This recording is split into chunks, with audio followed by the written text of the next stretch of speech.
Hello everyone, তো কেমন আছো তোমরা সবাই?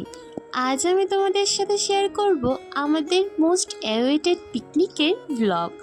আমাদের পিকনিকটা হয়েছিল ডিসেম্বর মাসে, আর আমি এতদিনে তোমাদের সাথে ব্লগটা শেয়ার করছি। তো পিকনিকের আগের দিন আমরা সবাই মিলে টাকা কালেকশন করে চলে গেছিলাম বাজার করতে। আজ হলো পিকনিকের দিন। কাল সারা রাত তো এক্সাইটমেন্টে আমাদের কারোরই ঘুম হয়নি।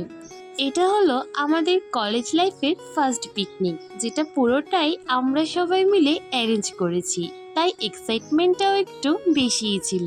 তো সকাল সকাল ঘুম থেকে উঠে রেডি সেডি হয়ে বাড়ির সবাইকে টাটাও বলে আমরা সবাই মিলে চলে এলাম পিকনিক স্পটে। তো পৌঁছে তো আমরা সবাই প্রথমে টিফিন করে নিলাম, তারপর সবাই মিলে একটু একটু করে রান্নার সব কাজও করে নিচ্ছিলাম।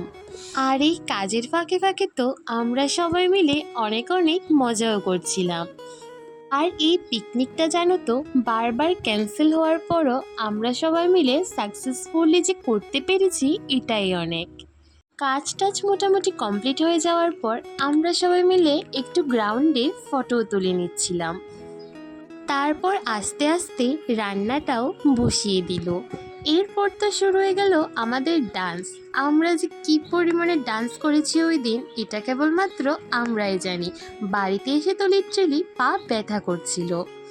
তো রান্না বান্না কমপ্লিট করে আমরা চলে এসেছি পার্কে। আর আজকে আমরা এসেছিলাম চোত্তাখোলা মৈত্রী পার্কে।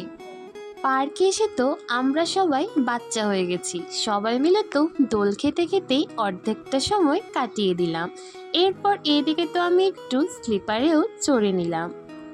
এরপর আমরা সবাই মিলে বসে বসে বেশ কিছুক্ষণ গল্পও করছিলাম।